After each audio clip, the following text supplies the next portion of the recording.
All right. Well, welcome back, everybody, to the Flatiron Syndicate podcast. We are here today again with some special guests. Some people you probably recognize. We've got Tony from Turning Concepts, Brian from iWire. We've got a new face to the podcast. We've got Steve, who's known in many Subaru circles as Costamojen. Now, Steve, because For you sure. are new to the podcast here, maybe just kind of as a beginning, just give us kind of like a brief background on your history with Subarus and the Subaru community. Yeah, well, I've been in the community for 25 years, starting back with iClub, which became Naziok. My member number is pretty low on there. Yeah. But I worked at a dealership for about 5 years. I worked at M45 slash Snail Performance for about a year. So I've been in the Subaru community for a long, long time. I've had 5 different GC Imprezas. I've had about 10 total Subarus, including some old school ones like a 1970 Subaru FF1, which is probably what everybody knows me from because that's still sticky at the top of the members gallery over on Naziok, and that's got like over 1 million views on there for that thread. Wow. Um, but yeah, so I've pretty much been in and out of a lot of Subaru models, old school stuff, new school stuff. I've had a BRZ 2018 STI Type RA, and yeah, so I've been around the Subaru community a long time. Done all sorts of stuff. Excellent. Now, here's the tricky part. The reason that I brought you into this conversation, and all of you guys, in fact, is so Steve, tell me, what is your daily driver currently? My daily driver right now is an Ioniq 5N. So An I'm Ioniq I'm 5N. jumped in on the deep end on the EV side.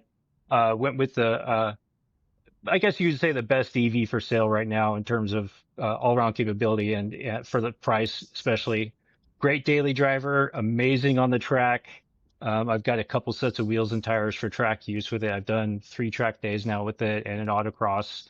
Was hoping to do more, but a lot of life things going on right now, so I haven't Sure. gotten it out as much as I wanted to. Um, Yeah. but yeah, it's a great EV. It's been my favorite car I've owned so far. I've gone through a lot of cars, new cars in the last 10 years. I've had a Chevy SS, a Mark 7 GTI, had a Porsche Macan, and yeah, a few other cars here and there. So it's been an amazing car. I really like it. But if you have any questions about it, feel free to ask. I guess that's Oh kind of yeah. why I'm here. Oh yeah. We're going to get into it now, Tony. I remember. Well, I actually have to blame you for the car that I am daily driving, which is because a few years ago you stopped by and you Yeah. had in your trailer Mike Omick's Time Attack STI. Yep. We brought it into the shop and we made a video. And you had 2 cars in that trailer. What was the other car that you had in the trailer when you were at the shop? That would be my wife's Tesla Model 3 Performance, 2020 Model 3 Performance. And I say my wife's because it truly was her daily driver that I stole from her and competed in Gridlife Time Attack for 2 seasons with. Yeah, and you So, you brought that in, and we talked about that, mhm. and that's what got my wheels turning because my daily driver is now a Tesla Model 3 Performance as well. Fun car. And Brian, I'm pulling you into this conversation because you have some EV connection here as well. Which EV do you have? So it is my daily, and I before that just I had 2 Tacomas, so I like the truck factor for a bunch of reasons. But I ended up getting a Rivian truck, and so yeah, that came out of knowing that for a daily I wanted something truck, but obviously Subaru doesn't offer that, and so Right. I was like, well, this EV from a car perspective, EV looks interesting. Let's give it a go with one of these. So Which model? that what's that? Which model? The R1T. Is Okay. it the quad motor or the It's dual yeah, motor? it's the quad motor. Yeah, Quad. Okay. yeah. It was Okay, you got the more, quad. Okay. if you're gonna get it, you should get the The one with all the bells and whistles. yes, Yes. yes. Well, so Yeah, so a couple reviewers just dumped some reviews on the R1, the new one, the new quad motor Yeah. with over 1,000 horsepower. That's pretty crazy. Yeah, yeah. that's I have the first gen, and it has whatever 850. That's we could talk more about that later. It's insane. That's still a lot. Yeah. It's insane. Yeah. Well, So the motivation to get you guys together here is that what I was looking for was people that had experience with Subarus, really knew Subarus, had driven Subarus, owned Subarus, all that sort of thing, but then it also dabbled in EVs. And the reason for that is because, I guess a little over a month ago now, of course, there was the reveal of the two STI concepts, the one that was a combustion engine and the one that was an EV concept. And of course, the excitement gravitated significantly towards the ICE version of the STI, the combustion engine STI. It seems like that's what basically everybody's talking about. Everybody is really, really positive on that STI concept compared to the EV, especially over here in the States. The discussion around the EV is very, very minimal, if anything, about the STI concept. Even though that is what Subaru had said for basically since the STI was removed, that was going to be the next STI. It was going to be an electric STI, roughly set to debut in about 2028. And then more recently, now that the EV tax credits have been removed, Subaru has announced that they are going to slow down or reduce their investment in EV development, and it might even result in a delay in more of the EV platforms that they are developing, which I believe would start with the STI. What doesn't affect the ones that they're co-developing with Toyota, which are coming out next year, which is going to be the Solterra, the Trailseeker, and the I can't remember the third one off the top of my head. It's so riveting. But those are the Uncharted. So those are all coming out because they're developed with Toyota, but that might be all that we see on the EV front from Subaru for a while. And even though there's all this excitement around the combustion engine STI coming back, there's part of me that's like, I'm not sure that this is actually the best move or the right move for Subaru. Sure. And I think you guys are the perfect people to have a conversation about it with, and just kind of, I want to get your take and try and get a perspective on, is this really the right thing for Subaru to do or not? Sure. So that is my motivation here. Okay. All right. I think I got a couple things I was thinking about when I was looking at this and saw this. They noted hybrid, which was interesting as the replacement. So it won't purely be ICE. It'll be some level of hybrid. So it'll be interesting to see what they do with that, because there was we had a Crosstrek for a little bit that was hybrid that didn't really do much. But I look at this and go, if you're going to build a performance EV platform, because they noted that they were going to develop them concurrently. Now, the question is, would they use the same chassis for something like that, which I would hope they would not. Because if you're going to build an EV powered fun car, it needs to be built from the ground up as an EV. Look at all the cars that in the domestic market that we've just slapped EV powertrains into and said, here you go, and they're garbage because it's a different thing. So I would be interested, generally speaking, in a EV STI of some kind. It opens the doors for a bunch of different things that are, unique to EV world, that is different than combustion, just from a basic standpoint. We can obviously keep going here, but that would be my general sense. Is I would be generally interested in the idea. Yeah. Steve, what do you think? Well, I'm definitely in the camp of the EV STI would be the way to go. And that's one of the big reasons for that is, what's the biggest issue with Subarus for performance use? And that's the drivetrain. It's always been the big question about reliability and be able to get a lot of power out of the EJ motors and the FA motors, and going straight to an EV, something you can do, a 600 horsepower car for $60,000, $70,000, and just have that right out the bat. That'd be amazing for Subaru to do. And Subaru doesn't have a lot of EV experience, which is the big issue I'm concerned about. They're going to have to lean a lot into Toyota in order to get the resources to be able to pull off something like that, and probably have something shared, a shared performance model, maybe like a GR model that they'll develop for Toyota, that they have to use some of that for Subaru as well. That's kind of what I'm thinking is going to happen with that, especially considering the Uncharted, the Solterra, and the Trailseeker are all kind of shared Toyota platforms. It would be nice if they went out and developed their own high performance drivetrain, kind of like what Hyundai's did with their drivetrain, where they have that really robust track drivetrain It's capable of sending power anywhere. Even though it's just a dual motor, it's still got, 600 horsepower with the Hyundais. And they're putting that into multiple different models as well. So they've got the Ioniq 5N, they've got the EV6 GT in 2025, the Ioniq 6N, and the upcoming Magma GV60. Those are all getting that drivetrain. So Subaru could do something like that where they could throw a high-end performance drivetrain into multiple different models and spread the cost out that way. Sure. So there's a lot of opportunity there to build something really cool and focus on the same thing that we all liked about STIs, which was the differentials, the capability of throwing in power all different sides and having that rally capability and also the track capability as well. And you could do a lot of that with EV, especially like with Rivian, where they're really focused on the off-road capability with the EV drivetrain. And you could do that a lot with Subaru as well. So there's a lot of opportunity there for sure.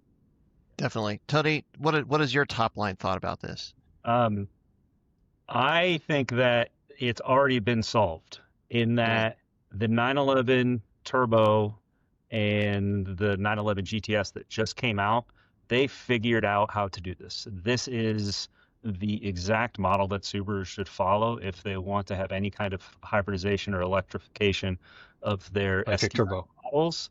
It needs to be following that. I probably have the most, like in-person customer facing role, out of like the four of us in terms of somebody who is every single day meeting face to face with people designing their builds on their cars.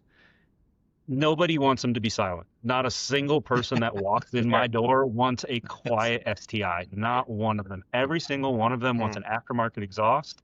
And everything else that makes loud bangs and pops and noises and wastegate sounds and turbo whooshes and anti-lag and everything else that you can imagine, nobody wants a silent electric STI. That's not the market, and I don't think that's what Subaru should focus on, because ultimately these people want soul. And I think that, give or take, whether it's good or not, the sound that has become synonymous with the Subaru Boxer engine promotes a uniqueness and a soul that the owners and buyers of the cars really love and want.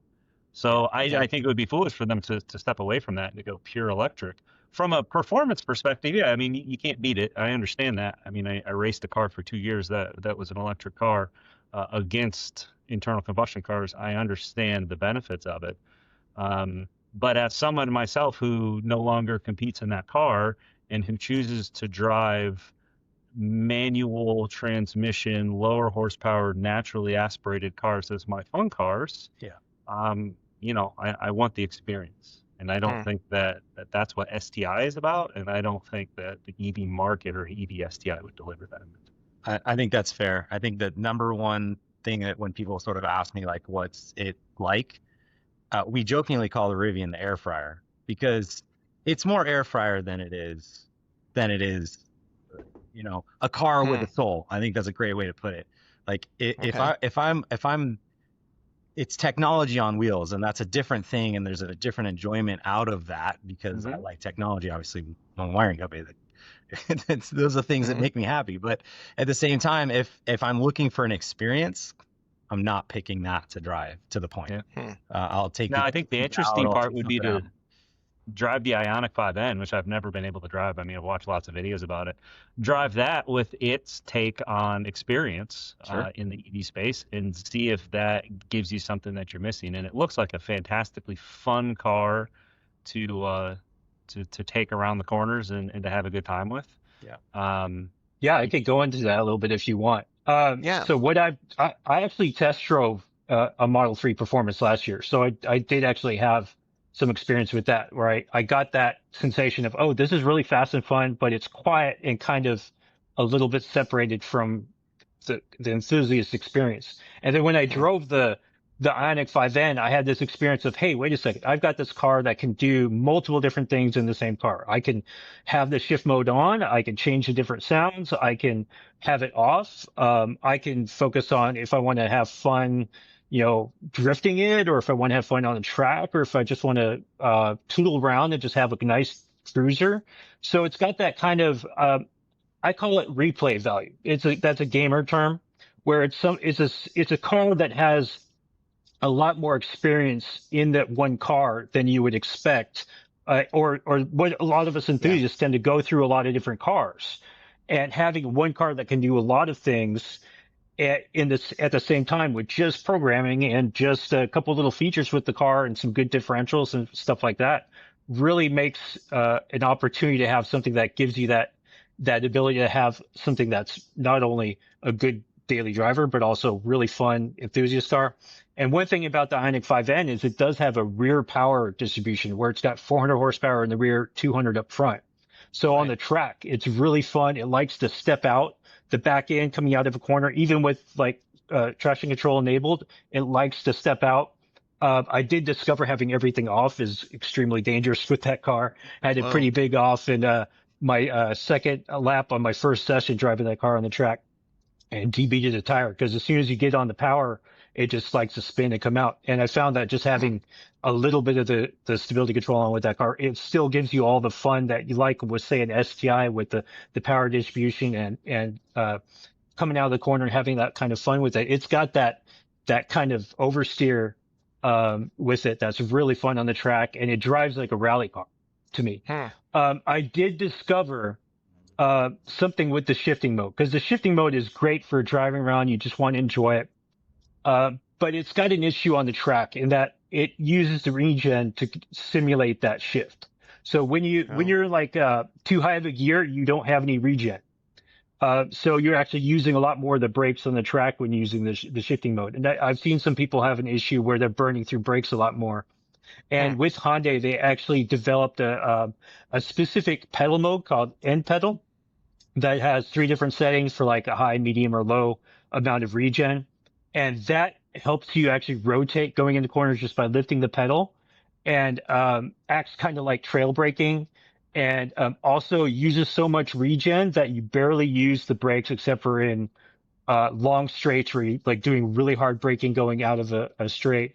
And it also does a good job of replenishing the battery during the track session. So I saw a big reduction in battery use during the session. And with the Ioniq 5N, that's another question about it on the track, is I get about 2 to 3 sessions, full sessions with that car on the track, which is pretty good. A lot of people say with the Model 3, you only get 1 good session, then you need to charge. But I can easily get over 2. And they have an endurance and a sprint mode. Endurance mode takes a little bit of power out, kind of focuses on getting more use out of the car through a session. So I use about 25 to 30% of the battery through a session on endurance mode. And then sprint mode, that gives you the boost button and everything else going with it full power.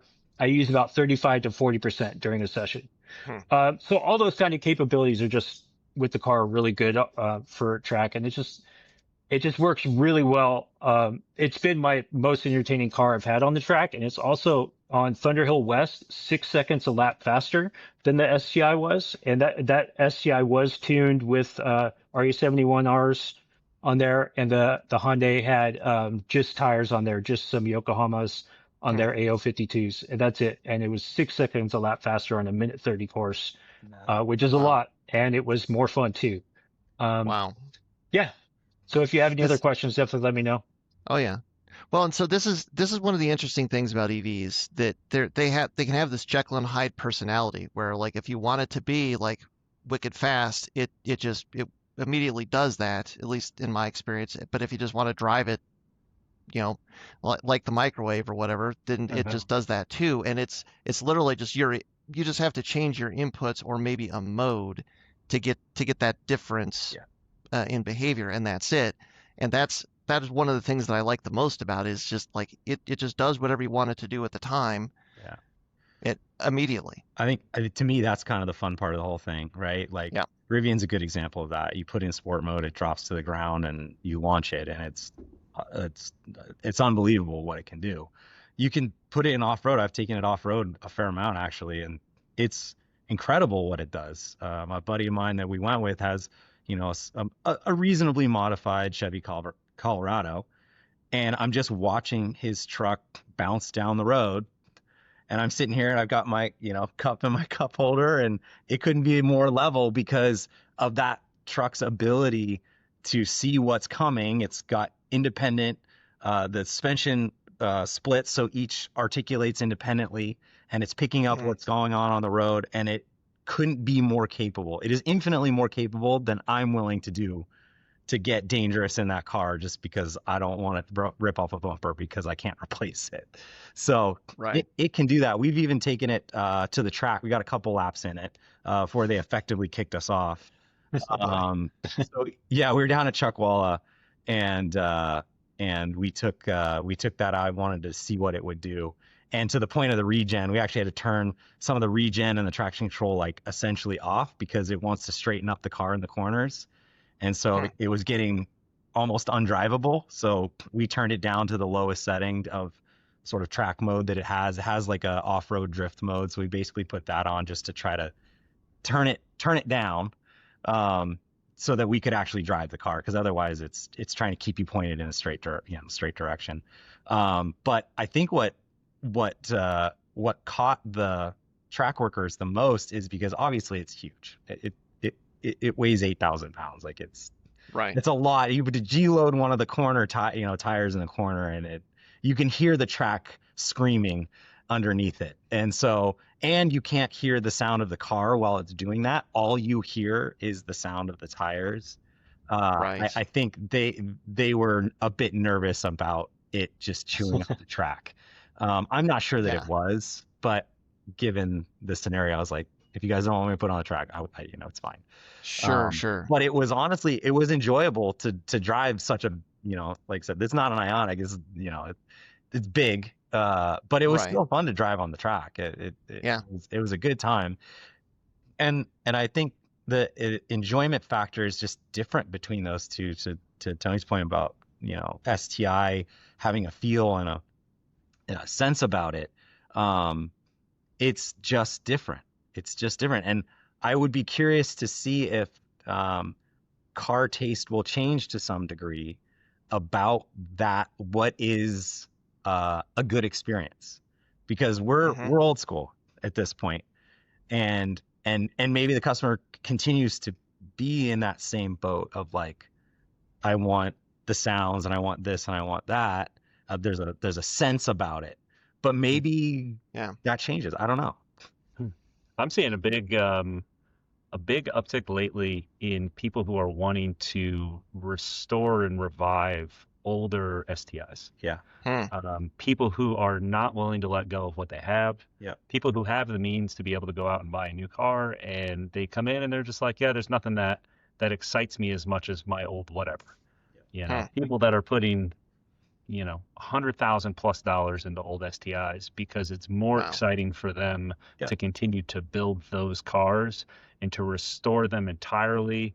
I mean, like nut and bolt restores to the point where they're just like, I would rather do this than have anything else. And in a lot of these situations, like, one specific client I'm working with currently, who I've been working with for a while, lives down in Florida, doctor, has Ferraris and Porsches and all kinds of other cars. He also has a 2009 STI that makes 800 wheel and has a Motec and is a ridiculous car. And he's just like, this is the most fun car I own. He's like, I would rather keep putting money into this and keep building this car, to the point where all of his other cars, which he loves and has a good time with, he's like, this is still more fun. So, I mean, it says something, I think, to what they've been able to accomplish. And really why it was so surprising that they ditched the car in 21 and decided to do nothing with it, even though they had this plan of electrification in some way. It has a following still to this day. I mean, by old school people and still kids and young people. I think they need to continue to develop that. Well, I do still have my 93 Impreza that I've been working on. And I also have a 2025 Miata. I don't know if this will show up on camera. Yeah. So that's my lineup right now. Nice. And so I definitely understand the appeal, and I like the contrast between something that's like an EV daily and a very analog early 2000s, late 90s car as well. So that's but I'm also having the problem right now where I've got to downsize from 3 cars to 2 cars, and I've got to pick between the GC and the Miata, and very similar experience there. And It's a matter of, do I want to keep building the Impreza, or do I want to stick with just having the Miata? And it's the appeal of building a Subaru is still very much in my heart for sure. And it's my creative outlet. And I'm sure you know a lot about that, Tony, where it's become a lot of people's creative outlet to pick up an old car like that and just Oh yeah. express themselves. And that's something that's a little bit harder to do with an EV. But I do think about, like, hey, do I want to throw some racing seats in the Hyundai? And I've already got the back seats taken out, and that's like 200 pounds of weight savings. Throw some wheels on Oh there, wow. start getting some other stuff. So that is tempting as well. But with the drivetrain, there's not a lot you can do with Right. the EVs, and that's the big downside for sure. Yeah, I had a really good time. I mean, that was tracking the car for 2 years. I mean, mine was half gutted race seat. Every single bushing was replaced with a spherical bearing. Track coilovers. I wasn't allowed to do any aero or anything like that in the class, but I had a really good time driving that car on track. I mean, it was an amazing experience to hear the tires over everything else. Yeah. From a grip driver perspective, where you are trying to get the most out of every single corner and every single opportunity to extract lateral G from the car. Being able to hear the tires all the time and what they were trying to communicate to you was amazing over having to listen to a loud exhaust. And it's actually changed my opinion on all the other cars that I raced. I do a lot of endurance racing in Porsches, and in those cars, I'm now constantly trying to quiet them down, because I have found that while they sound amazing, and I love the sound of a Porsche Flat Six, it's too loud now, and it's too distracting from other things that I could use, other inputs that I could use to my brain in order to actually drive faster. Exhaust is not one of them, as much as I love it. It really kind of retrained what I thought I knew about driving and how to extract performance. So great experience overall. Yeah, that my experience driving the Tesla is that I don't miss the sound, because the sensory input, it just changes. It's not, you're not hearing the exhaust as much, but you're feeling the acceleration, you're feeling the turning, you're feeling the grip, and just the sensation of speed kind of replaces just this exhaust note. And there's so much that can happen so quickly with those kinds of acceleration and inputs, that like I don't miss the exhaust note hardly at all. Yeah, Yeah, you're I mean, how basically awkward With the something different when you're looking for that. You're looking for something different. That's my opinion Right. about that. Right. I'm How And long that's do you want to okay. be We'll that see. STI that you could shut the engine off and cruise into your neighborhood with electric only power, even if Right. it's only 100 horsepower or something, just to get into your driveway, so you don't have to annoy all your neighbors. That's nice. Yeah. With the Ioniq 5N, I found on the track, I did try it in full everything off audio wise. And I didn't like that experience. So I do run it in one of the sound modes without the shifting, which they have 3 modes. There's the ignition, which is the one that sounds like a Hyundai 4-cylinder engine. Then there's like evolution, which sounds kind of like a weird techno sound. And then there's supersonic, which is kind of like the jet fighter. And with the shifting off, I like that one the best, the supersonic, because it sounds like a turbine engine. And so you get that sensation of, and so you hear, okay, I'm going faster, and I know, okay, I'm going a lot faster now. I need to kind of start, what I need to do on the track. Or, but with having it off, you kind of lose a little bit of that. Okay, what's going on? I don't know what the car is exactly doing. So that does help a lot. I don't like the ignition mode with the shifting off, because it sounds like a CVT. Because it just sounds like constantly. Right. It just doesn't sound. Yeah, but the nice even audio tone that gives you that kind of audio cue does help. In that kind of situation, I find. So between the EV and the ICE concept, which one to you guys seems the most like an STI successor, or the next generation of an STI? What it could be?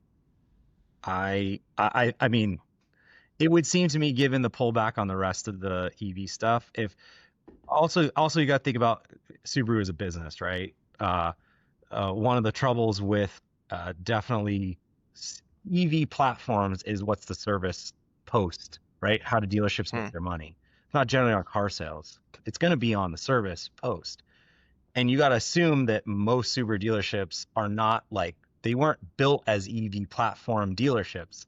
So the idea of an EV is terrifying to a dealership because they're going, well, how am I going to make my money post sale to stay open?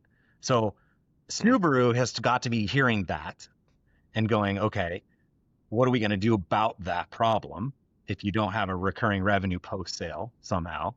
So if Subaru is looking at that going from, okay, what is our pathway to make sure, we're profitable and we can get this out? To me, the simple answer is to make a combustion STI, add a few bells and whistles, and send it, because you got to figure that without too much engineering time at where we stand now, there's something that they can have in the market pretty quick, and people will eat it up at this point because we haven't had it. We're starved for it.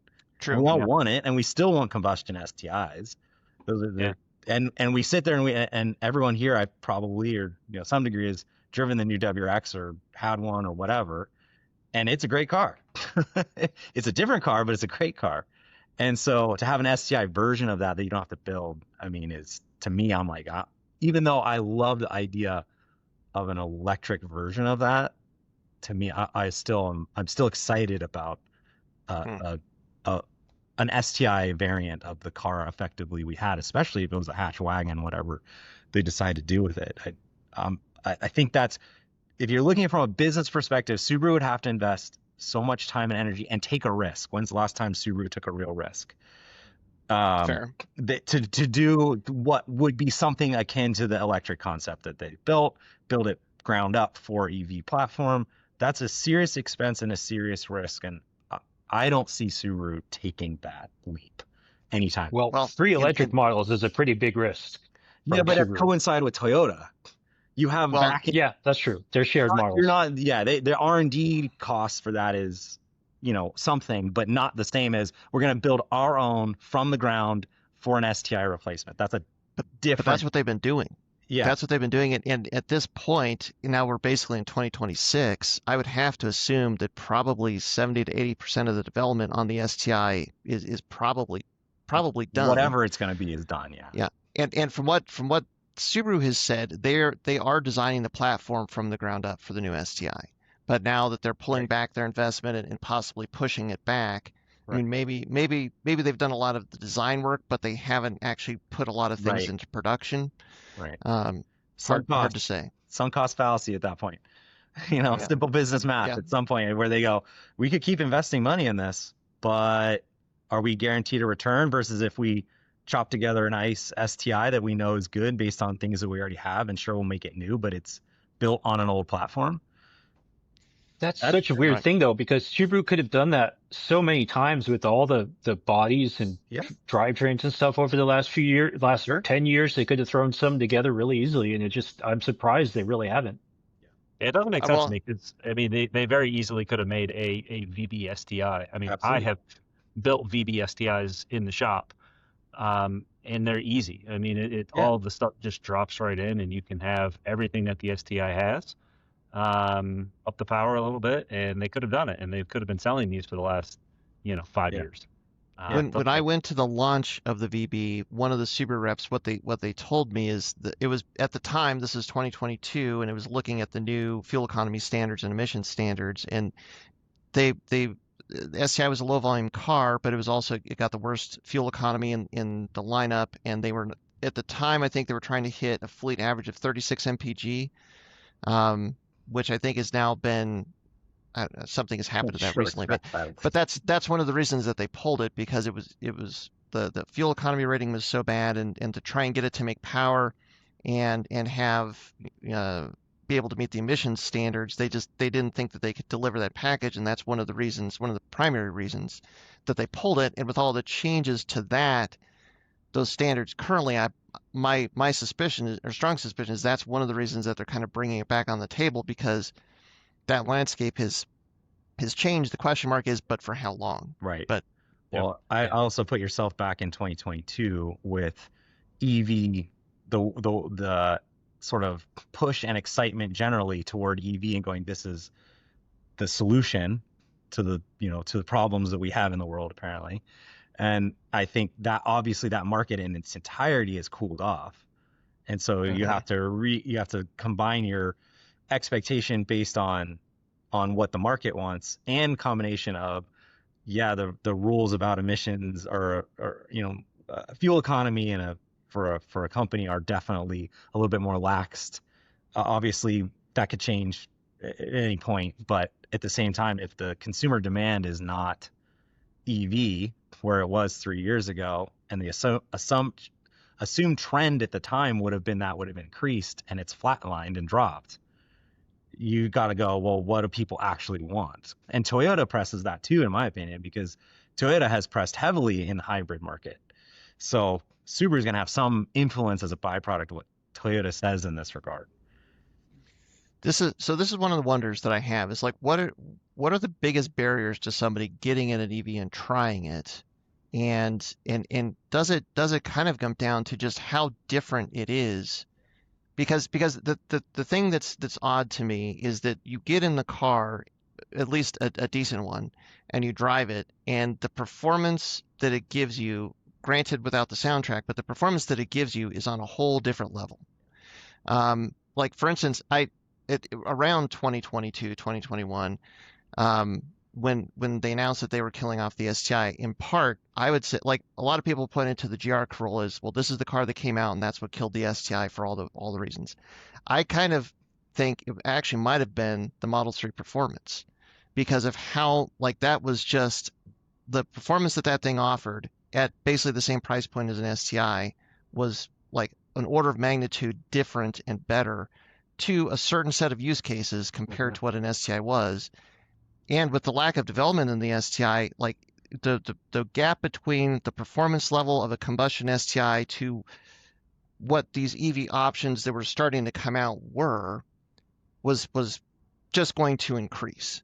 And so this is in the back of my mind, like this is where I really wonder about a combustion engine STI really being the right move at this point, because what are they going to do with it? And will it really bring the performance that it's going to have to really hold people's attention with possibly more EV options coming down the road, especially even from Subaru, like with the Trail Seeker, doing 0 to 60 in 4.3 seconds and being pretty fast and the size of an Outback, like that actually fits more of a use case, or like the Rivian R2, the Rivian R3, like everything that Hyundai is doing. There's so many of these EVs that seem to fit like what an STI, what a person that would look at an STI for their daily driver or whatever their car is, that an EV might actually do a lot of it better and with a higher level of performance than a combustion engine STI could.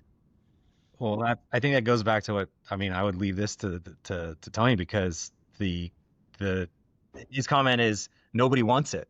So what would Subaru need to do to make it so that somebody would want it, assuming that it's an EV and that's your only choice? Like, what Make it a wagon.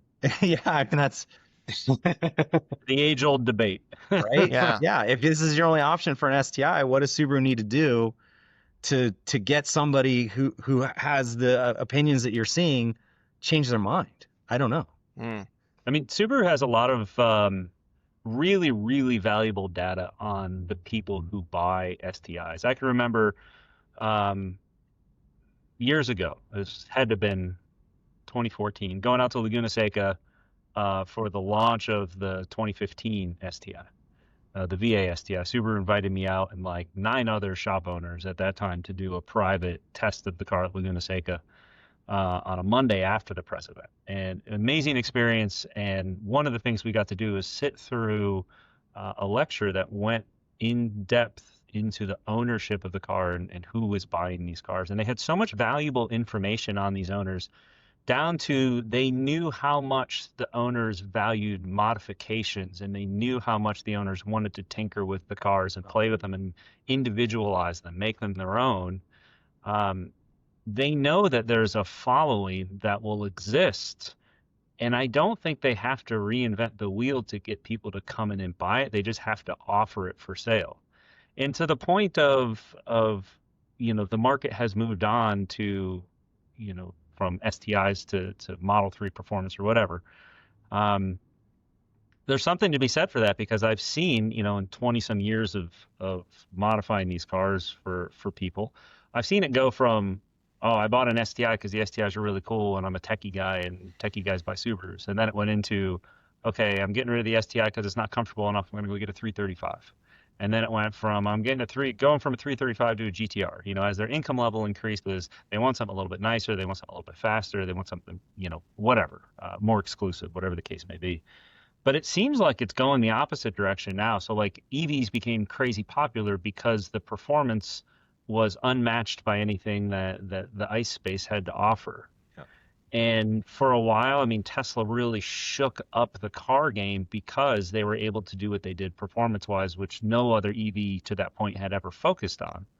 And now people are realizing that I mean, to the people that just want to boast about a 1.9 second 0 to 60 time, they're going to get that in any number of EVs. But for the people that truly want to be an enthusiast, which STI owners are almost by default enthusiasts, that doesn't have to match the performance of an EV. That's not important to those people. If it came out and it did 3.9 seconds to 60, who's actually going to feel the difference between a 3 second to 60 and a 3.9 second to 60 car on the street when they're accelerating, you know, from a light? Sure. All they're going to know is I'm rolling the gears and my car sounds really cool and it's an STI and these boxy fenders are huge. And I mean, that's what the market cares about. They don't care about how quickly it necessarily gets there. They care about how much fun they had getting. Yeah. And that's what Subaru can deliver. That's fair. Yeah. Steve, that's where the BRZ exists, and the sales are not that great on the BRZ now, which is really sad. I think the 2.5 RS was an opportunity to make something else that was kind of like a semi-enthusiast model. Instead, they just threw a CVT and that made it into just a trim level for the regular Impreza, which when I test drove one of those, I was sorely disappointed. I mean, they could easily make a 2.5 RS Type RA, throw in a 6-speed from the WRX, throw in some diffs in there, put in the GT seats, you know, the Recaros from the WRX, throw in the BRZ motor, maybe get some little bit more power there, and have like a really good enthusiast non-turbo fun little hatchback. They didn't do that. They could throw the WRX drivetrain in the 2.5 RS and have which is basically what the concept car is. If you look at it, that's the Impreza wagon, because they've stopped making the sedan, the hatchback. It's the hatchback. It's the Impreza hatchback with the WRX drivetrain with maybe an STI. We don't know what transmission's in there. I think it's just the split case 6-speed, but we don't know for sure. Some sort of manual with a wide body on there. And so that's something they could easily do. And I do like Tony's idea of the 48 volt mild hybrid with electric turbos, like what Porsche is doing. That'd be a really easy way to get an extra, 50 to 100 horsepower out of the cars and move it into the next generation, have a new exciting drivetrain. They'd also need to have a new transmission, though. They need to have something that's not manual to be able to cope with that, because we haven't seen a manual with that kind of system yet. But that would be awesome if they could pull it off. But they'd probably have to go away from the CVT as well. Go ahead. Great. So go ahead, Tony. Have you seen those who are familiar with Teslas? I mean, will know Mountain Pat's performance. Sasha over there is someone who I've been able to communicate with a lot, especially as I've been doing what I've done race-wise with the Tesla. I've really gotten to know him well. And one of the most badass cars that exist in the racing time attack space in North America, probably the most badass car, is his 350Z that he's been building forever. That is a mild hybrid 350Z with a sequential manual transmission. That is a work of art from an engineering perspective. The dude is a genius when it comes to what he's been able to put together on this car. But I watched a video on that car. Yeah. Go see what that car can do. Go watch videos of that. And anybody who's watching this podcast who isn't familiar with that car, it's called Kels, Kels. Go watch what that car can do, because that car will change anyone's mind who's skeptical about a mild hybrid system in a performance car. That car is bonkers, absolutely insane. And I'm not saying that Subaru needs to come out with an insane race car that is like that, but that's a great template for being able to show that a mild hybrid system does not have to be boring. It can be a lot of fun. It can be exciting. It can be performance oriented and performance adding. to that enthusiast space to where people won't shun it, and they'll look upon it as something that is desirable because of what it can do. They just have to market it right. I Well, think it's very possible to do it. see, this is the question I have, especially about a combustion engine STI coming back out, is what will Subaru do? What could they do?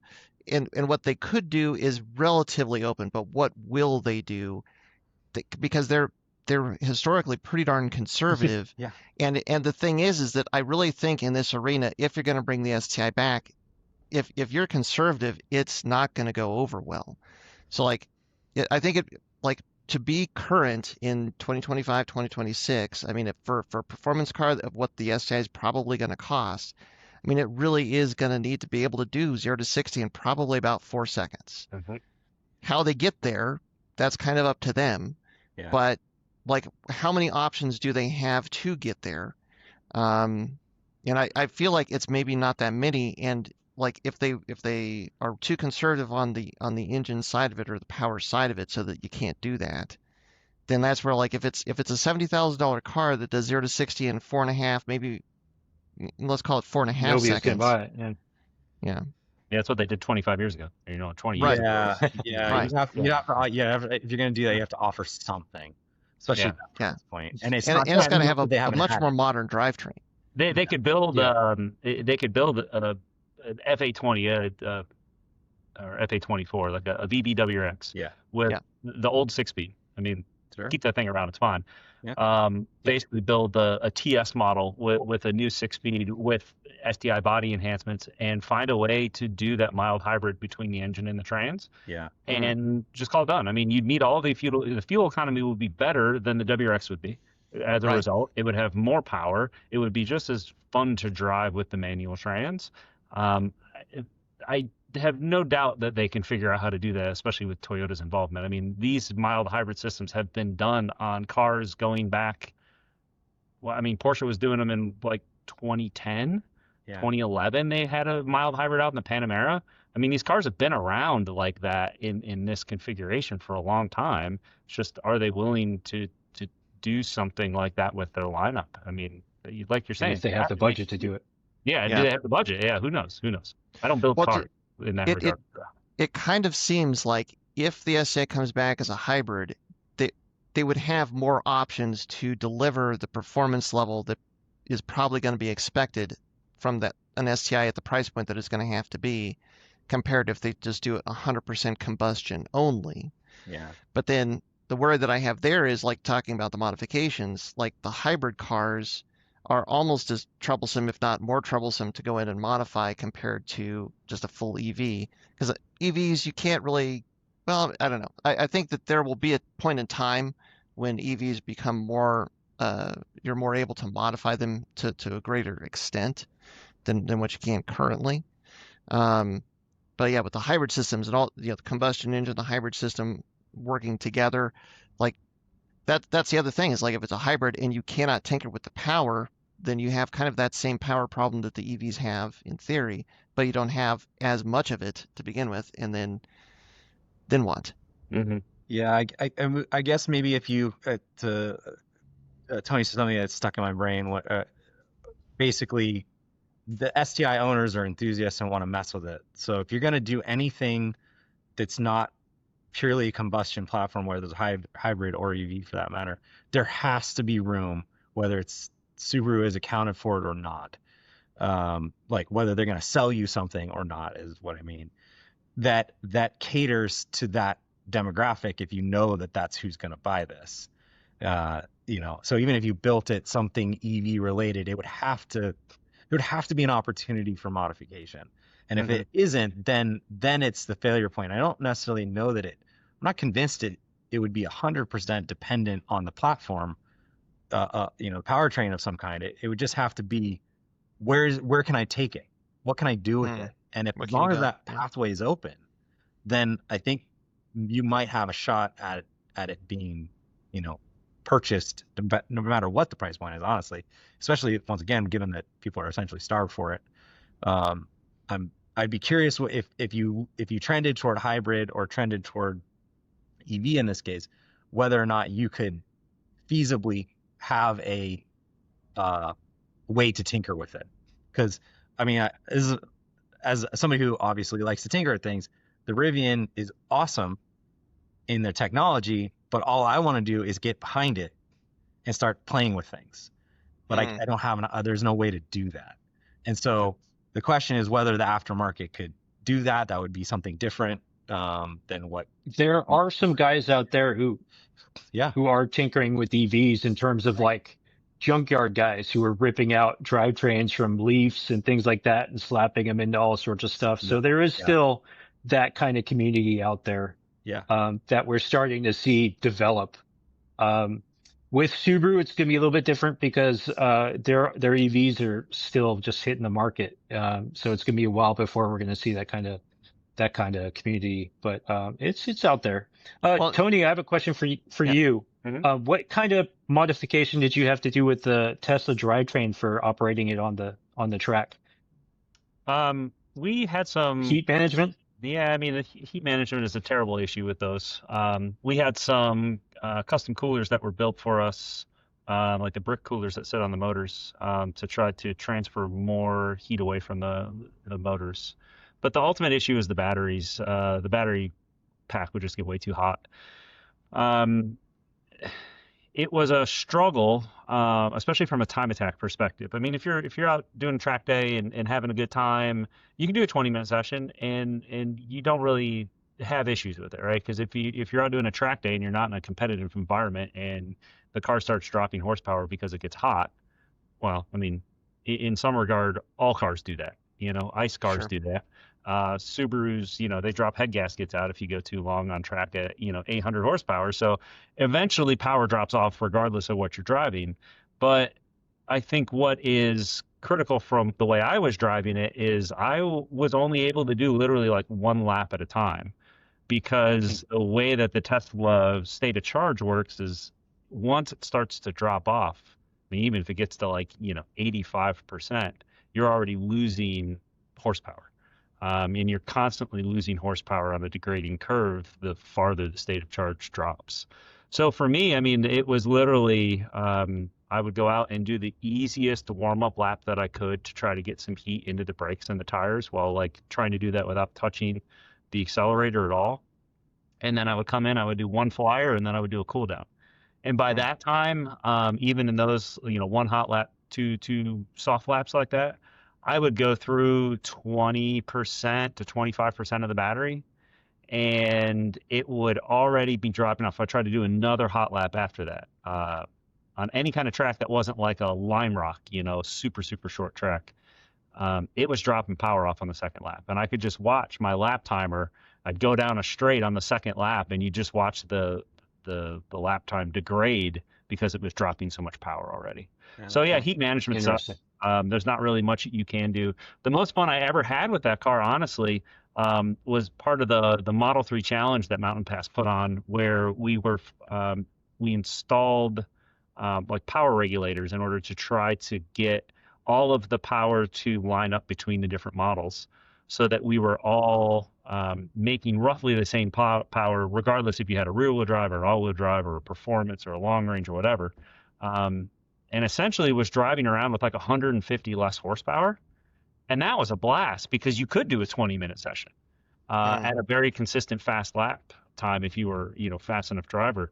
And that was a lot of fun. That was honestly more fun than the time attack sessions were, and more fun than being out there at full power, because you could just be hard on it for 20 minutes and not have to worry about heat or power dropping off.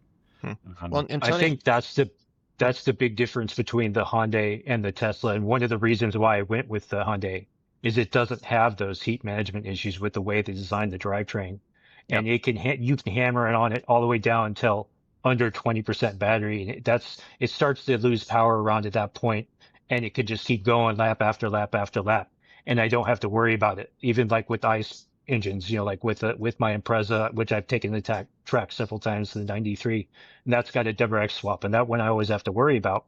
But with the Hyundai, even though it's got over almost 3 times the power, I don't have to worry about it at all in terms of the drivetrain. And that's where development into EVs and that kind of power management and heat management, and that's where the big development forward I think is going to be in terms of making them into really good performance cars Yeah. for that kind of use, where you can hammer on it and just enjoy it all day and not worry about it.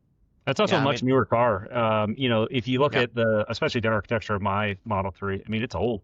I mean, that thing was developed 10 years ago, probably at this point, in terms of when they Yeah, were building sure. it, maybe even longer than that. So, yeah, I mean, it's kind of old school, especially almost ancient in terms of, modern EV technology. So yeah, it's good that they're able to address some of the issues with that. And I think that's important for anybody who wants to track one of these for sure. Well, and to that point, like that would be the expectation if Subaru's going to come out with this electric STI. And at this point, they've already had roughly 4 years to do this development. But like Hyundai, one of the things I read about their design criteria for that Ioniq 5N is that they wanted to be able to do 2 laps of the Nürburgring back to back without having to lose any power and without having to charge the car. So like developing the regen capability and all of the cooling that that car has to keep the batteries happy so that they can keep delivering power for that kind of use case.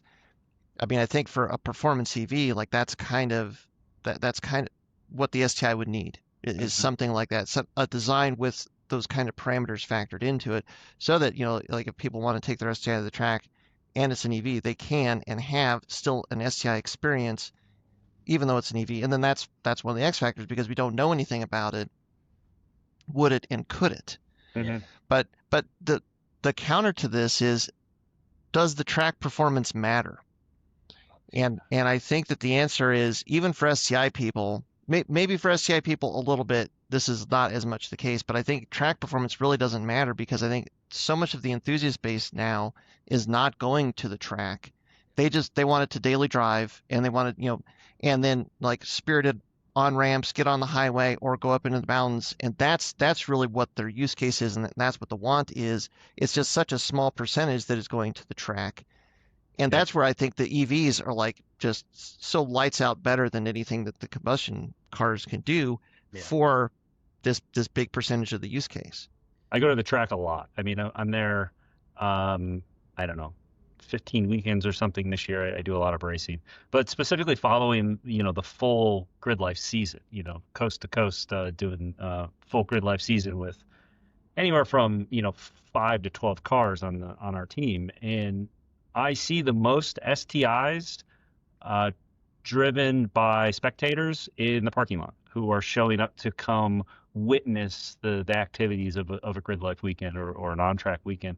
They're not driven on track because most people, unless they are just so diehard or they've had these cars forever, realize that there are other cars that they could drive that are probably going to be a little bit more reliable and a little bit easier to make power on, maybe less expensive to maintain long term. So most of those people have moved on to other cars. I mean, myself included. I've had Subaru race cars. I don't race Subarus anymore. I build a lot of Subaru race cars for people from all over the country, but it's not my chosen platform anymore just because of how difficult they can be. So yeah, I mean, to your point, does it matter as much? I mean, probably not, because you're right in that a lot of them aren't driving them on track and still won't be driving them on track, but they care about them and they want them to be unique. And they, again, going back to the sound, I mean, I can't tell you how many questions I answer from people who are like, want unequal length headers on an FA or a, a VA or a VBWX. I mean, people want that engagement. They want that excitement that they get from the ICE side of it. So yeah, I mean, I think they could do great with it. I think having a hybrid system like that would appeal to multiple camps. I don't think the EV is going to do it, but yeah, I don't know. I don't think the track performance matters as much. Yeah, I would agree. Brian, what do you think? Yeah, I would agree with Oh. that. Yeah, people are, most of the experience of these is it's cruising around the street, showing off your buddies, coming to a meet, whatever. Those kinds of experiences. And can you deliver what somebody would care about in that environment? In an EV platform is going to be harder to do. There would have to be a compelling, something compelling about it that was different to make it meet that criteria at the end of the day. I look at it and just go, well, I think that you guys have swayed me on the hybrid scenario. I think that's a reasonable middle ground to take and kind of makes sense with what they're developing. That would be plausible in that case. I think the thing that I see from the EV standpoint, and you guys have kind of noted it, is like there's a technology component, there's a capabilities, there's something in there, and to the point of those of us that I think we're all kind of coming about at the same time, where we're all kind of more techie people, and this is the nerdy car, great. Where that may be less now, so I may be biased from that lens, but the idea of like the number of things that the Rivian can do with a touch of a button, and the things that can be updated at any time because they're all programmed together anyway. So if you want it to do something different, you change the button in the firmware update. Like you have the ability to do those kinds of things, and that is a much harder ask on the ICE side. Yeah. But one would hope that maybe it's the hybrid that helps blend that. But to me, I'd want to see some of that, some of the technology advancements show up there, where there is a way to change the behavior of the car with the touch of a button. Well, the Ioniq 5N has that. The Tesla Model 3 Performance has that. Rivian has it too. I mean, they all Yeah, do and it. it's the more performance oriented ones. Yeah. A lot like only the performance Sure. models of the Teslas have the ability to dial like power delivery and traction control and that sort of thing. But the EVs, it's so easy to basically dial the car into what you want it to be. That to me is another factor that is really, really interesting. That again, like the ICE cars, you're talking about doing a lot of mechanical things to change the behaviors in the way that with an EV, you can just kind of move sliders around and change the behavior. And that's the thing I see of value that an STI could be, if we Mhm. all decide that we're excited about it, which I'm not sure the market will do that. Right. But is that you could take what has been a standardized platform for performance and fun and enjoyment and all the things that we think of an STI with, but we flip the script essentially and say, what if we could deliver that same experience? It's going to be different to some degree, but we can deliver what the core values of this thing are, and we do it in an EV platform and say, look at all these things you can do that you could not otherwise do in the prior generations of this thing, in the way that you know it.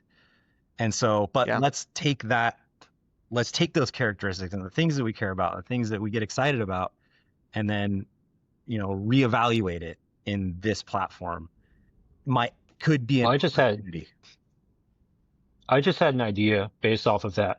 Yeah. How about open source sound packs?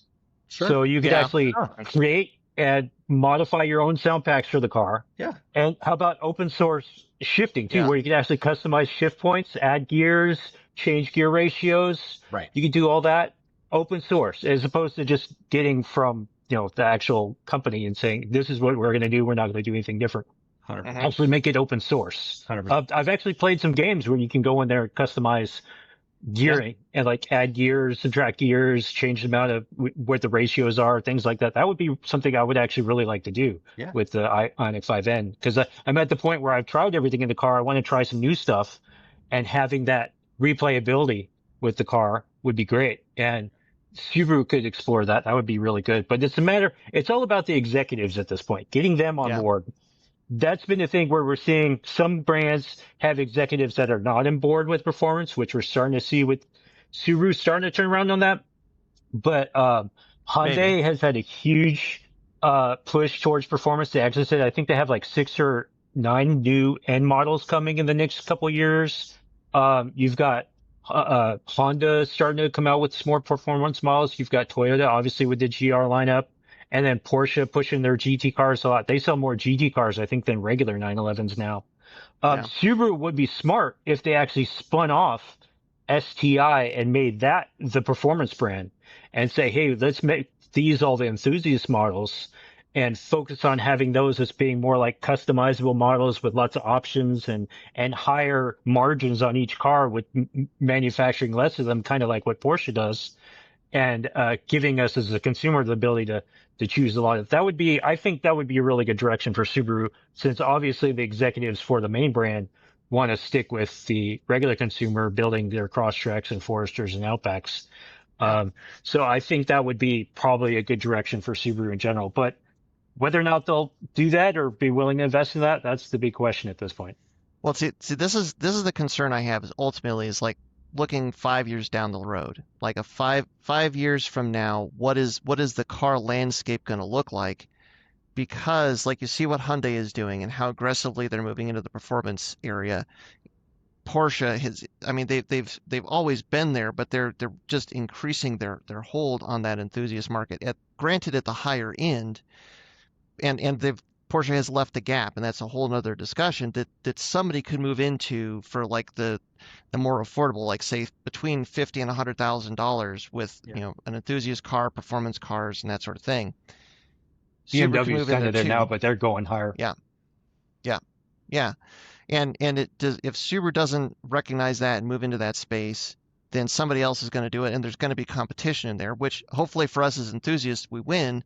But that's where I think it's so important right now where Subaru sits to kind of pick the direction that they're going. And I think kind of like fracturing it so that they're doing combustion and EVs, I think that increases the chance that they're going to kind of miss it twice rather than hit it once. Yeah. And that's where like if you had to pick between these two and thinking about what cars and enthusiast cars are going to be like in the next 3 to 5 years, does Subaru have a better chance to land the mark where they need to with a combustion STI versus an EV STI and kind of like these supporting EVs that it seems like they're already coming out with? That's the big question in my mind. Yeah, lots of Tony? car companies have tried and failed. Yeah. But you never win if you don't try. And I think that's the thing. It's like you gotta, if you're interested at all, or Subaru, if they're interested at all in being in the space, they need to try to be in the space. Otherwise, I don't think it's long and the WRX is gone. I mean, the WRX does not fit with the rest of their lineup now at all. I mean, it's an alien amongst the ever growing SUVs that they're creating. So, I mean, this to me started in 21, but now this is it. I feel like this is their last push, and if they don't do something now, I mean, what we know from an enthusiast brand, I think is probably done. I don't think they're going to carry on with it if they don't push something now. And there you can see it. I mean, the GR86 and the BRZ, they're fantastic cars to drive, but they don't sell well because that market does not sell well. Unless you are playing in the $100,000 plus market, no one buys coupes. So trying to bring a coupe out right now is not the way to go. They need to have something that is an all-purpose car that can meet the needs, the varying needs of people. So a hatchback, a wagon, a four-door, or whatever. I mean, they need to do something like that, but make it performance-oriented because people buy those. People like those cars, and they're becoming increasingly popular. But I think this is it. Like, they need to try it, or I think it's gone. As much as This is it the pains me magic. Yeah, this is the magic that the STI struck on back at the beginning. Is it's a all-wheel drive. It's 4 doors. Like we're here in Colorado. It's 15 degrees out and it's snowed. STI is still the perfect car for this. You can drive it to work. You could put 4 people in it. You can do whatever you want, and then it's still a fun car to drive. It's like if you reduce the use case for the car too much, even if it like the BRZ, even if it works really really well in its use case, but the number of people that really want to use a car for that use case is just too small, there's just not enough room to buy it. So like the STI, it needs to be kind of like the all-purpose Swiss Army knife of cars. And to me, I think that the EV is the way to do that because you could, like Tony, you're saying you've got a guy that has an 800 horsepower STI that is his most fun car to drive. You can almost deliver that level of performance with an EV STI that is still completely daily drivable and streetable for most people because of this of this variance that the EVs can deliver versus like a combustion engine STI necessarily. And again, like for Subaru having to build something that's going to pass emission standards, be reliable, they be able to offer warranty with it with a combustion engine. That's where I think they're going to really miss the performance mark unless it's an EV or possibly the hybrid. That's my feeling on it. Yeah, I would Yeah, I guess definitely agree. Worldwide, Oh, go ahead. You're good. worldwide, we're actually seeing a bigger divide now between markets as towards like the WRX could wind up being just a North American model, which sounds absolutely insane, but it could wind up being that.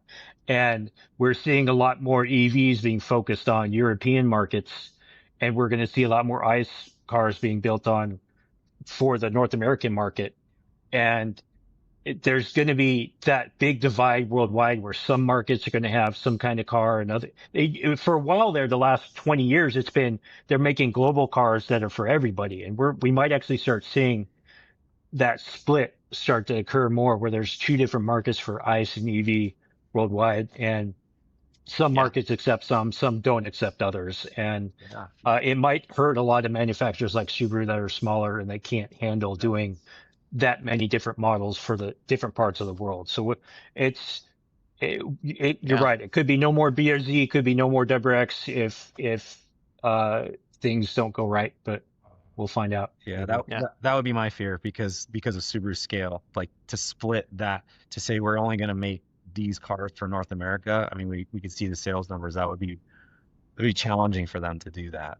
You got to figure, and given Subaru's nature, they'd probably just axe it and say, we'll just try to sell more Foresters and more Crosstreks. Well, Yeah. they're already selling a ton of Foresters and Crosstreks. Yeah. That's the thing, and it's clear those cars are selling well with their current configurations. Being slightly underpowered and CVTs doesn't seem to affect the market particularly in terms of their veracity to buy it. So, what do you do? They've hit the mark in those designs, and they just haven't. It's like Subaru doesn't understand why they're missing the mark with most specifically the WRX. Yeah. I think the BRZ numbers are low, but on the Toyota side they sell a lot more of them, and there's still I mean it's like I said, Tony, it's a coupe, it's a 2+2, it's a small car. Like the market for that kind of car is much smaller just from the word go compared to your four-door all-wheel drive SUV family car, which is now basically everything other than I guess maybe the Impreza. Yeah, and especially when you consider the escalating cost of cars now. Yeah. I mean, you think about 20 years ago when 04 STIs, when they came to the market, when they were like, $31,000, people were flipping out because they were so expensive. But people still bought them, but they were their everyday car. Like they bought it to do everything, right? Yeah. Now, when you're looking at the average new price of a car being $52,000, with everything else being as expensive as it is for a lot of people, the thought of going out and wanting to buy a performance car, but buying two cars essentially, your daily driver plus your other car to go have fun with, it's not attainable for a lot of people now. So if you're going to do it, you might as well create a car that tries to do everything, as well as it can, like the old STIs used to do, especially like the 2008, the GR variants with the hatchback. I think that would be a much better play for them if they're going to try to be in that space. Yeah. Well, there's nothing below 30,000 anymore on the market. That's one of the reasons why I got the Miata, because I got the base Sport, and I got it with the SCCA discount. It's just under 30,000. It's the cheapest enthusiast car you could get. Period. Was that, and the Hyundai is a lease, so that's kind of how I balance it out, where it's a cheap lease plus the cheap Miata. I mean, that's what I decided to do. But you're right; it's got to be. People are a lot more focused on getting the one car to do everything, and it's going to wind up being a performance SUV or performance sedan or something of that long, which has been something for a while. But it's just tough to sell a BRZ these days, and it's kind of sad. I hope it sticks around, but it's just I think they have to kind of rethink that model a little bit. I don't know, that's a whole nother debate about does it need more power. The BRZ to try to keep the WRX alive at that point. Like what do you do? You're Subaru. I'm kind of surprised, honestly. I mean, you look at BMW is a great model for this. they emified their entire brand, their entire line. Anything that they could slap an M badge on, Yeah. they slapped an M badge on, right? To get people excited about the brand, to allow them to then escalate the cost of the true M cars, which, I mean, you try to buy like an M4 now that's under 100 grand. I mean, it's hard to do, which Yeah. back in the day was half that. You Right. know, it was much more in line with like where an STI was priced versus now. So maybe Subaru's missing the mark in that they could have STI variants of all these other cars to get people excited in the STI brand, and then have the STI Halo car that is the true performance car that's maybe an $80,000 STI, but because they've been able to create so much brand awareness around STI by placing badges and small little performance upgrades on the other cars, they generate enough excitement now in the brand as a whole, like M has generated excitement to get people to actually pony up the money to be able to pay that much for that car. I mean, it would be a good way to be able to offset the development costs and to be able to create awareness around STI as a brand, especially since it's gone for 5 years. Yeah, they're 100% sleeping on that because, like, you think about the Ascent, which it sells decent numbers. I think this year they're going to come in just over 30,000 units sold. But if there was an Ascent STI that had the STI 6-speed in it, and they tweaked it up to say 300, 320 horsepower, which they could easily do with the FA24 engine, that would appeal to a whole different group of people. And then like you take that logic and you apply it to the Outback and the Forester even, Yeah. or Steve, like you were saying earlier, make the Impreza naturally aspirated, but give the RS, the BRZ engine and a good transmission. You can tweak all of the models that they're selling a lot of with an STI brand, as long as you tweak the performance pretty easily, and there would be a whole new group of people that would be excited about each one of these platforms. Mm-hmm. And then if that becomes the performance model, then now, yeah, it kind of opens the door to what you could really do, like really deliver with the STI. Look at what they did with the Wilderness brand. You know, bringing out the Wilderness brand, they sell so many of those cars. It's crazy for what is some gold accents, a 1-inch lift, and some black wheels. I mean, that's essentially the core of the Wilderness brand is just doing that. They very easily could have made an STI off-road brand, which would have made, to me, a whole hell of a lot more sense to have an STI on-road brand and an STI off-road brand, and to just continue the STI branding that they've spent decades creating. Yeah. Wilderness BRZ. Honestly, myself. Yeah. The right price point. Good. Actually, I wanted to. I'm not as familiar with the specifics on the BMW world. When they're slapping M badges on like actual M cars, what are we getting for that? Is that actual performance upgrade? Or are we putting in red accents in the thing? Like, what are we doing? You're getting like 11 M badges. Yeah. The more the better. They're all over the place. Okay. And then normally it's wheels. Okay. It's normally a slightly tweaked like fascia, so like front and rear bumpers, maybe some side skirts slightly tweaked, so they look a little bit more aggressive. And it's normally like it's an appearance package. It's not. Right. So another question. So that's why I want to ask that, because if and we've done that a little bit with STI bits here and there, Very little stuff. yeah. But the question is, like, if we're gonna make an STI variant of an Ascent or Crosstrek or something, like, you got to figure they're gonna do the quickest, dirtiest way to do that. And the question is whether or not, that's inexpensive and it can charge more for it. And from a business perspective, it makes way more sense, because the person that bought it's gonna be like, sweet, I got some awesome badges and some different, kind of like the RS thing that they did, similar to that. Well, maybe take it a little bit further, but Forester Sport, yeah, like do those kinds of things, because the problem is, you then get, which I'm sure the community, the BMW community, similar to the Subaru community, went, this isn't an STI. What are we doing here? It would devalue the STI brand. And so how do you deal with that? Maybe you just say, screw it, we don't care, because at the end of the day, we're increasing brand recognition for the STI, and that will hopefully generate sales across the board, including an actual STI model, provided we have it. That could be where they make that calculus go, yeah, people aren't going to love this. I'm sure the BMW execs did the same thing. At the end of the day, it's the dollar. So if we can do that and not completely ruin the brand reputation as a byproduct, the calculus is we'll lose some of that, but what are we willing to lose? then I think we do it. the thing is it would be maybe an increase for short term, but then it would probably you would lose just as much of that enthusiast base long term if it's just an appearance package. Like if they're going to come out with STI versions of anything, it's got to be It's got to have an something. improved level of performance. Even if we're just talking about suspension and brakes and Sure. something like that, kind of like what they've done with the TS moniker Yeah. or the TR. I think it's got to be something. Well, gentlemen, we've gone a little bit over. I want to thank you again for all the time here that you've given to come on the podcast here. As we're winding down, I want to ask you one last question. Let's say you're the head of Subaru and you have to make a decision on what to do with this STI. Do you come out with a combustion engine STI, a hybrid STI, or an EV STI? And give me an idea why. Brian, let's start with you. Well, I'm the one that's going to go the most futuristic route. I think that Subaru should make a bold choice and make an EV. And they should really double down on doing it right and offer the piece that makes STI exciting for people, which is I can make it my own. So there has to be a plan behind not just selling the car.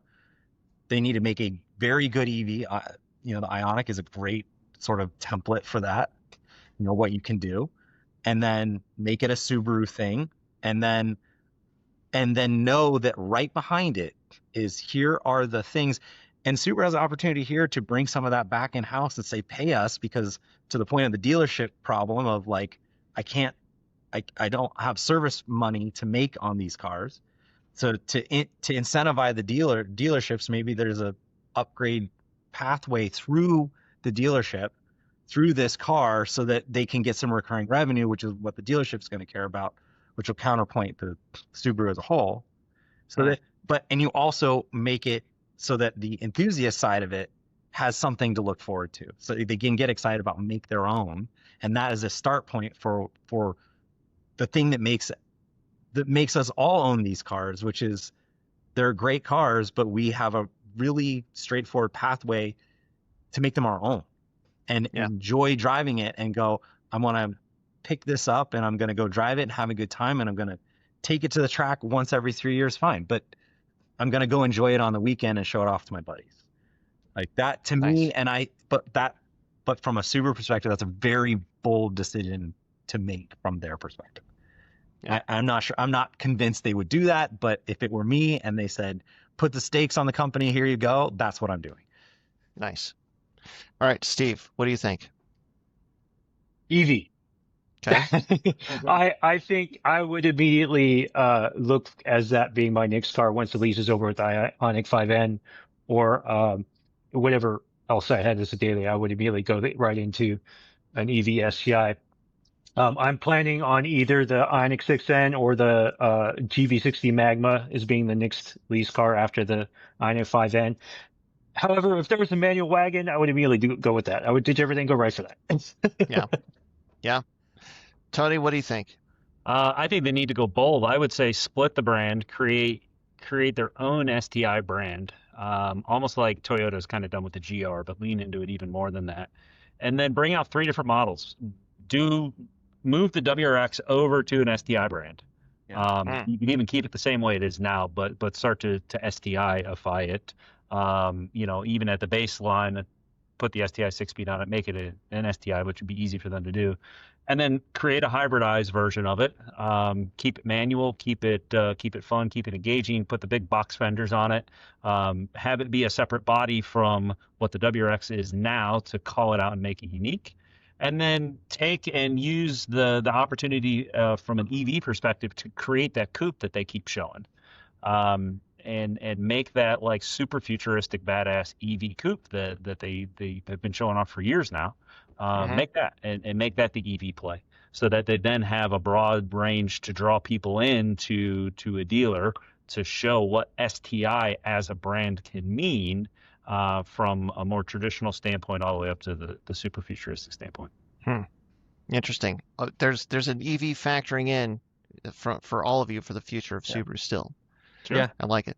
What about we need to know what the executive decision John's making. Yeah. John. To me, I think they have to move to the EV only, and it's because I think that is the way that things are going in the future. And I think they have to hit a home run with the EV STI and really make a reach for it, because what they're going to have to do is they're going to have to tell the story of that car and sell the story of that electric STI, why it makes it and the next generation of that, the next evolution of the STI, because that I think is their future. Because once they have that platform developed and the drivetrain developed, they can like turn the power down or put in smaller motors or something like that, and then they have their own skateboard that they can put their own bodies on, and Right. that's going to be your next Outback, your next Uncharted, whatever.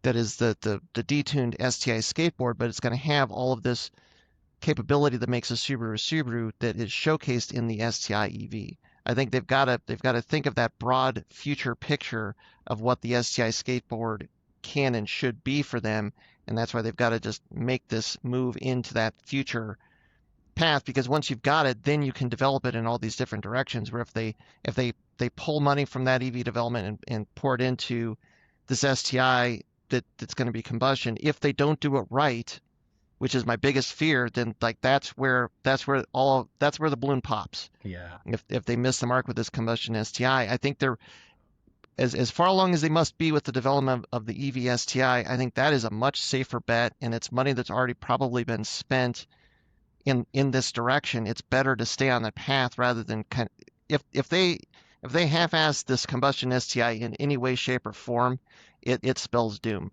And that's what they're up against. So I wouldn't even go down that path. I would stay on the path and really hit a home run with the EV STI. Yeah. Tough when the entire world goes, yes, we love the ICE one. Right. Which is across the internet. It was like, yeah, this is what we want. Yeah. So which is why did they bring it out? But I would just add that I would say that hopefully they give us that for another run while they really do the EV STI correctly. That would be my hope. Yeah. Give us one more. Give us at least one more of these so that we have an opportunity to play with them in the most advanced version of an ICE car, that an ICE STI, while we do the EV ride. I would love to see it, and I'd love to play with it. I'd love to own one. Yeah. I think we can all agree that whatever this next STI is, they have to hit it out of the park. Yeah. They cannot be conservative. They've got to actually hit a home run with it this time. Yep, for sure. Yeah. Cool. Well, gentlemen, thank you so much again for your time. Thanks for the conversation. We might have to do this again at some point, but thanks to you at home for watching. Thanks for your support as always. And until next time, stay tuned with Flatirons Tuning. Thanks everyone for tuning in to the Flatiron Syndicate Motorsports Podcast. Once again, we'd like to let you know that your support is what makes this show possible. Be sure to check out our online store at flatironstuning.com for any of your aftermarket or OEM Subaru parts needs. And as always, stay tuned with Flatirons Tuning.